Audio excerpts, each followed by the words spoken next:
Lascan Corla. I am pleased to associate myself with today's motion and the regional group which relates to derelict and vacant properties, and I'd like to also reiterate our thanks to COT, our administrator. A leisurely walk through any Irish town or city would yield a long list of vacant or derelict properties, particularly in towns and city centres, but also in rural areas. These properties are owned by someone, and I fully support the rights of people to own private property. What we need to do, however, is to incentivise people who own a vacant or derelict site to do something beneficial with it, particularly at a time when we have a severe shortage of houses and an ever-increasing list of people looking for places to live, and a broken planning policy in the way of their prospects of ever becoming homeowners.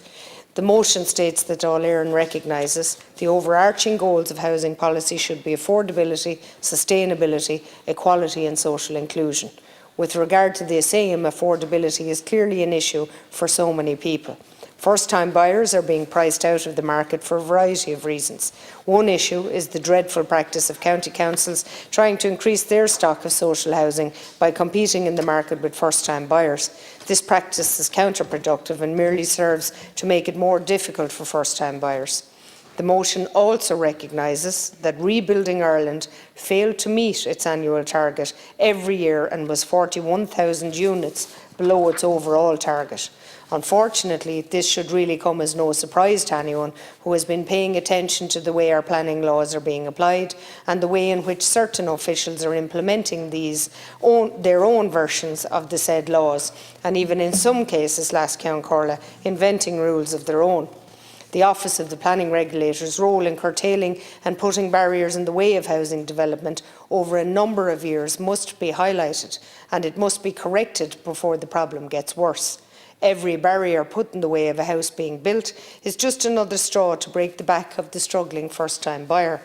And I appeal to the Minister to take his head out of the sand and deal with the issue. The motion notes that there are 90,000 vacant dwellings across the country. There are 22,096 residential addresses classified as derelict, and that every year up to 4,500 people leave behind an empty house when they enter long-term nursing home care. Yet 400 of these homes are rented out as the Fair Deal Nursing Home Support Service or Support Scheme charges an older person 3 separate times if they decide to rent it out.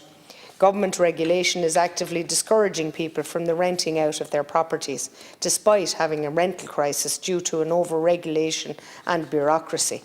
The bricks and mortar are there in many places. With those issues and others in mind, we're calling on the government to do a variety of things. We need to provide the resources to regenerate derelict and vacant properties in cities, towns and villages as a major priority. Provide first-time buyer grants of €30,000 for the refurbishment of vacant and derelict properties as homes. Stimulating demand for derelict houses may encourage people to sell rundown properties that they own but are not using, especially given the current cost of a new build and the difficulties in getting planning permission. Also, reform the Fair Deal Nursing Home Scheme to remove the financial barrier to renting out a property, thus release vacant family homes across our cities, towns and rural areas. The Fair Deal Nursing Home Scheme is a godsend to many people who without it would struggle to afford appropriate care for their loved ones. But that doesn't mean the scheme is perfect. We have thousands of vacant properties lying idle because of the cost and bureaucracy associated with renting out a property under the Fair Deal scheme. Finally, Lascan Corla, I read with great disappointment a report the other day about a family having to leave the Gaeltacht area due to difficulty in getting planning permission. I believe the island of Inishmahon. Minister, if our planning laws are not made less onerous and less restrictive, then it will contribute towards the death of rural Ireland, the death of the local parish, and the death of the rural GAA clubs, and the death of thousands of communities. Thank you.